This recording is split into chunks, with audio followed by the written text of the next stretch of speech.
Hello बच्चों, कैसे हैं आप लोग। आई होप आप सभी अच्छे होंगे और जम के प्रिपरेशन में लगे हुए होंगे। देखिए, हम लोग केवल इंपॉर्टेंट टॉपिक्स, हर चैप्टर के जो टॉपिक्स हैं उसके कुछ कुछ क्वेश्चंस कर रहे हैं, जिससे कि आपका टॉपिक क्लियर हो जाए और आपके बोर्ड एग्जाम का रिवीजन भी साथ साथ चलता रहे। तो देखिए, हम लोग स्टार्ट कर रहे थे, हमारा स्टार्ट तो हो चुका है अवकल समीकरण। उसका हम लोगों ने इससे पहले वाली वीडियो में किए थे क्वेश्चन, चरों के पृथक्करण द्वारा विशिष्ट और व्यापक हल निकालना। ठीक है, कुछ क्वेश्चन हम लोगों ने कल किए थे, कुछ आज करते हैं।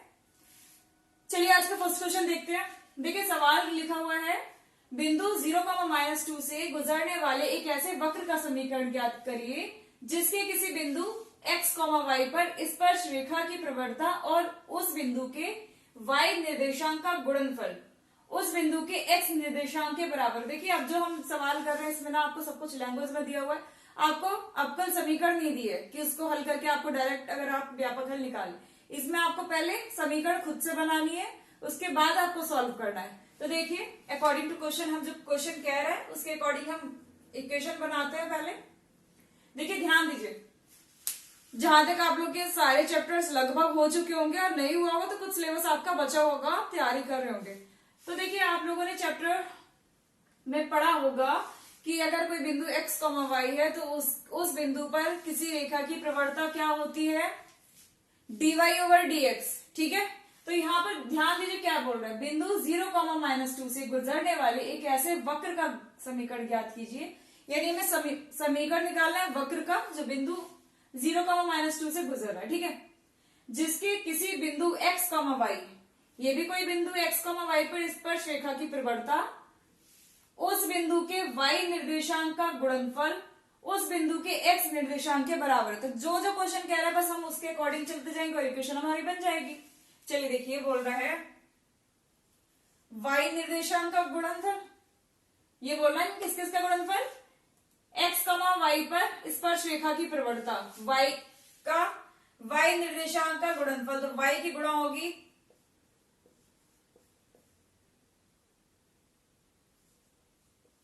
पर प्रवणता, ये किसके बराबर है, x की, x निर्देशांक के बराबर। तो देखिए y तो ऐसे ही रहेगा, x y पर प्रवणता क्या होती है हमारी, dy/dx इक्वल्स टू x। समीकरण हमें मिल गई अवकल समीकरण। अब इसको हम क्या करेंगे, सॉल्व करेंगे। क्या करेंगे, चरों को पृथक करेंगे, यानी y वाले एक साइड, x वाले एक साइड कर दीजिए। देखिए, y तो इधर है, y को इधर ही रखना है, y के साथ dy इक्वल x ऑलरेडी इधर है ही, ये जो dx इधर आ जाएगा, क्या हो जाएगा, dx। जब हम पृथक दोनों को कर देते हैं फिर हम क्या करते हैं, डायरेक्ट समाकलन।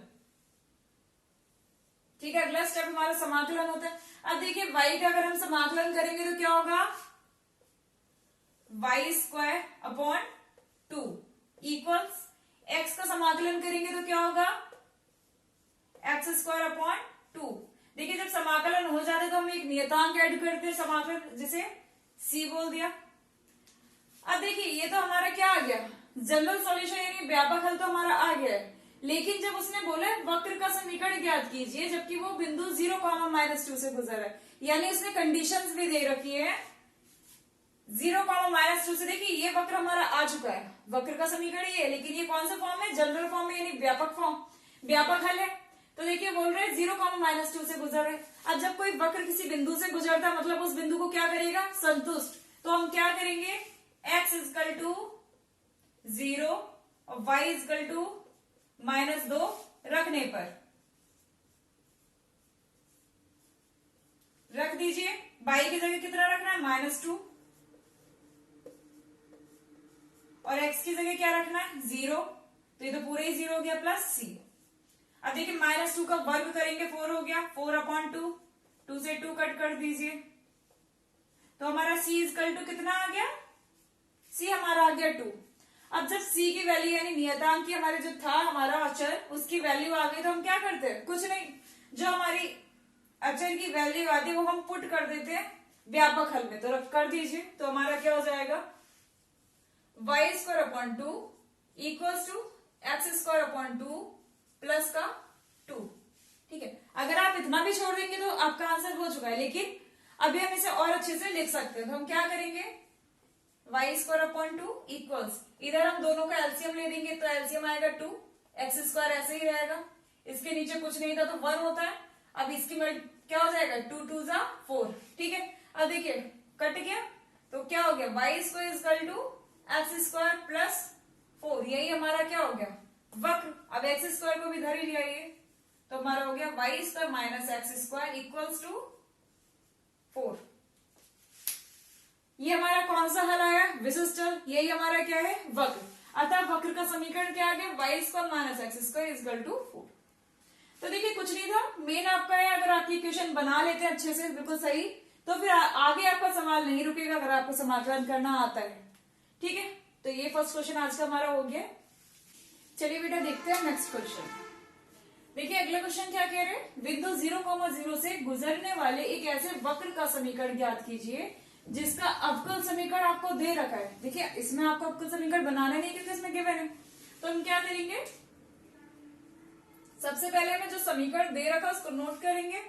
देखिए y डैश दे रखा है, ठीक है, हमें पता है y डैश ही क्या होता है, dy ओवर dx, तो हम यहां लिख देते हैं y डैश की जगह dy over dx equals to e की पावर x साइन x, ठीक है। अब देखिए फिर से हम क्या करेंगे, चरों को इधर उधर, तो चर तो हमारे ऑलरेडी सही है, तो dy को इधर ही रखेंगे, x सारे हमारे उधर ही है, तो x के पास किसे भेजेंगे, dx को, ठीक है। फिर अगला स्टेप हमारा होता है समाकलन करना।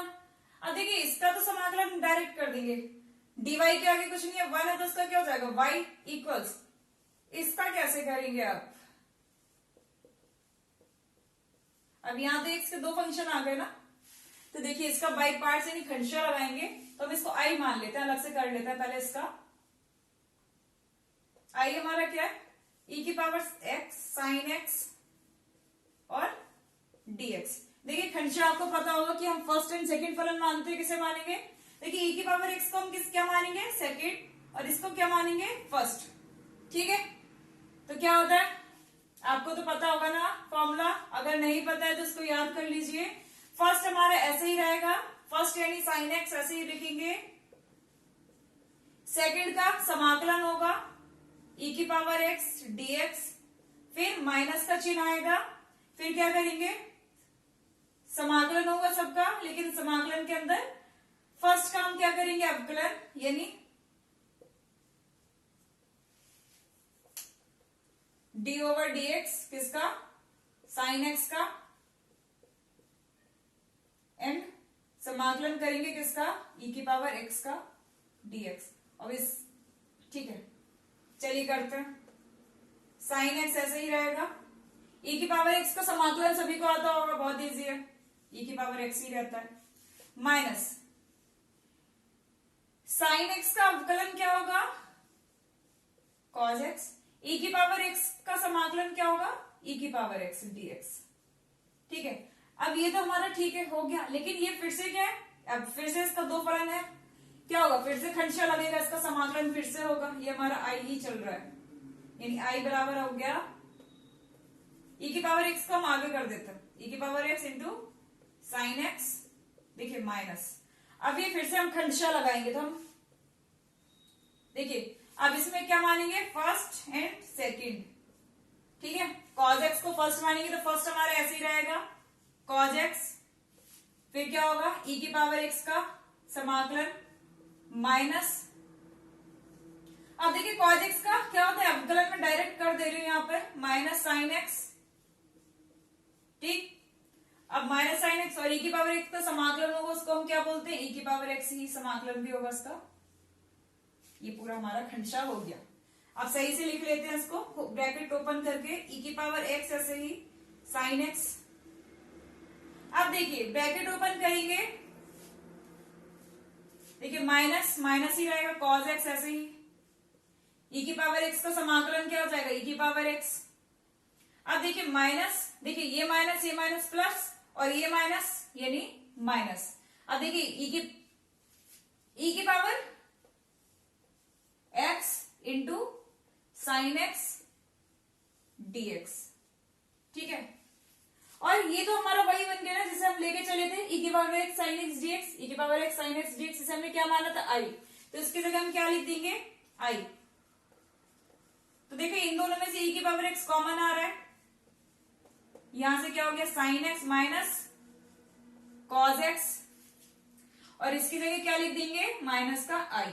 अब देखिए माइनस आई इधर आ जाएगा, प्लस का हो जाएगा, आई और आई ऐड होंगे तो क्या हो जाएगा 2i इक्वल्स टू e की power x sine x minus cos x। ठीक है, अब ये जब 2 हम इधर से उधर करेंगे तो कहां आ जाएगा अपॉन में 2, क्योंकि मल्टीप्लाई में तो डिवाइड में जाएगा, यानी i की वैल्यू हमारी आ गई।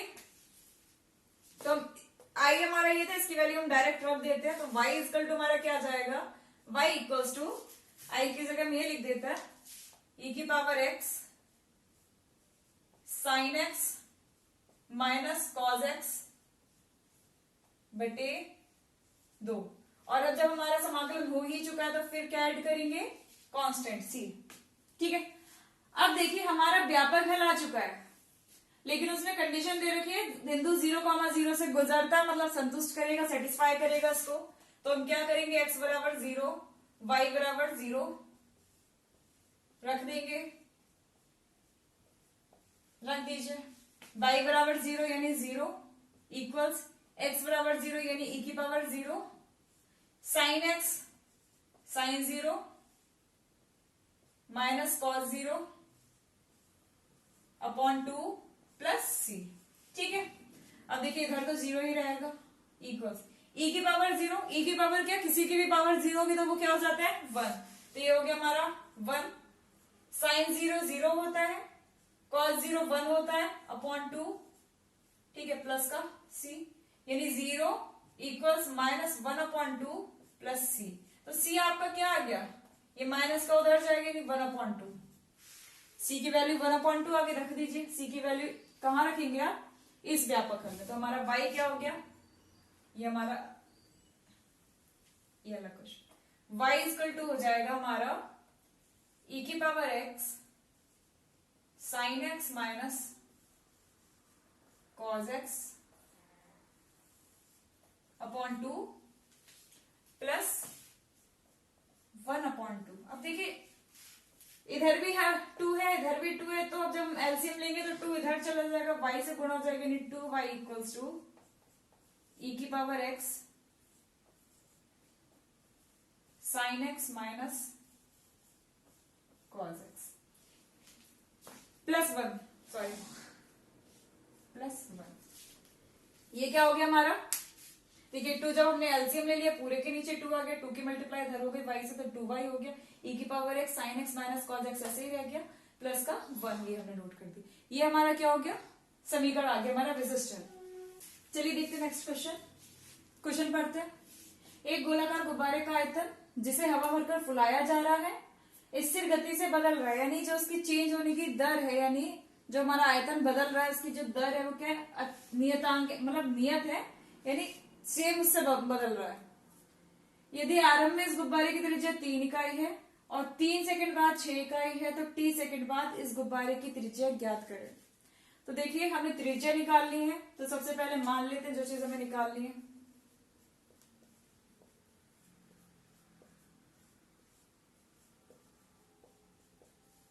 अब देखिए गुब्बारा कौन सी आकृति का होता है,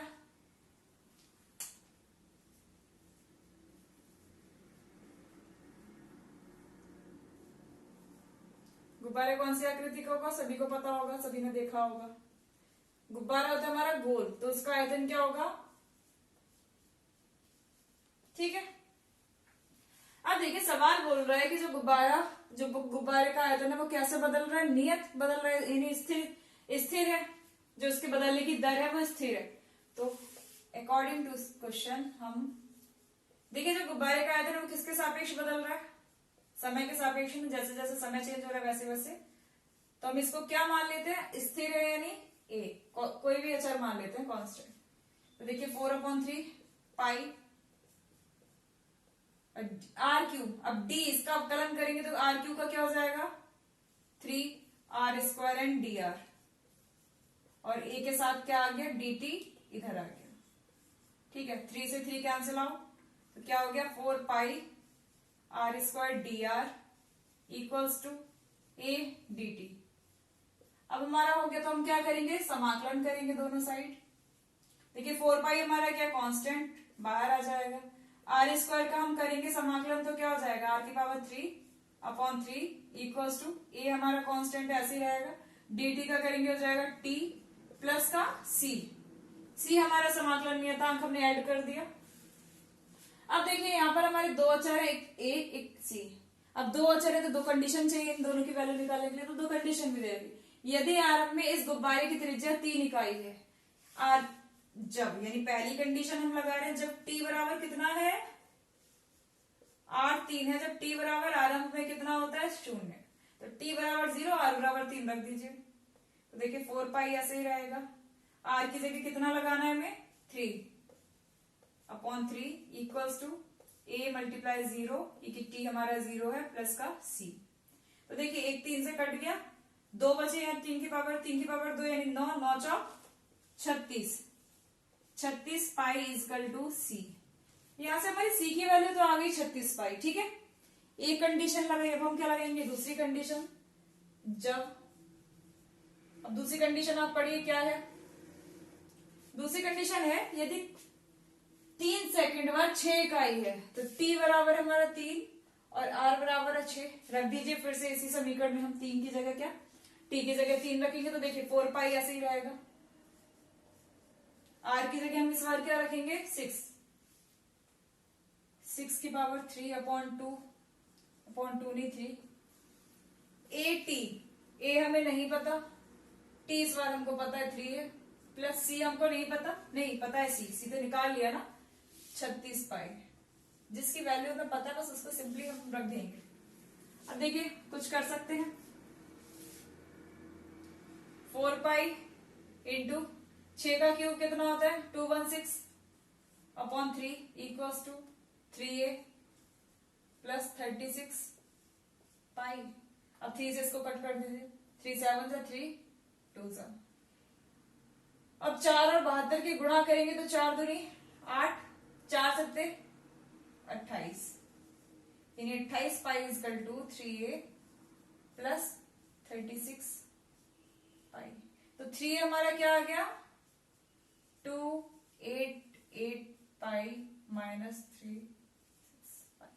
ये जो 36 था वो हमारा उस साइड चला गया, यानी माइनस का हो गया, सब्ट्रैक्ट कर दीजिए कितना आएगा।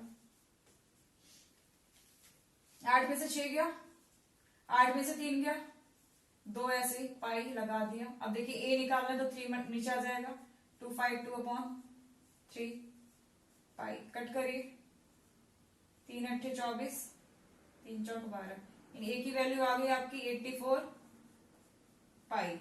ठीक है, ए की वैल्यू आ गई, सी की वैल्यू आ गई, रख दीजिए सवाल में, ये हमारा था। तो हमारा हो गया 4 पाई, यही था ना हमारा, हाँ 4 pi r cube upon 3 equals to 80, यानी 84 पाई टी प्लस का 36 पाई।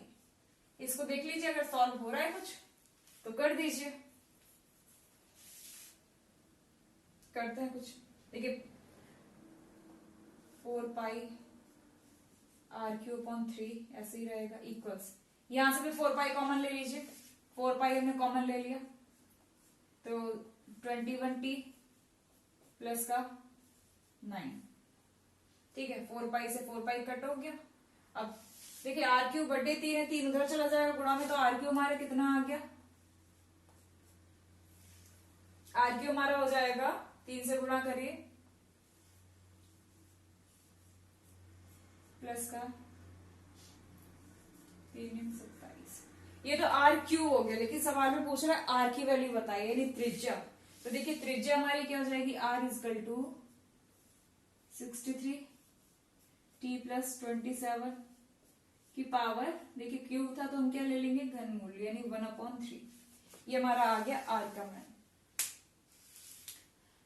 चलिए आज हाँ हम लोग को जितने क्वेश्चन इसमें करने थे, यानी चरों का पृथक्करण या इस टॉपिक पे, वो हमारे इसके हो गए। अब हम कल करेंगे इसके आगे वाला, इसके बाद हम लोग का संघाती है, तो उसे कल स्टार्ट करेंगे। आज के लिए थैंक यू।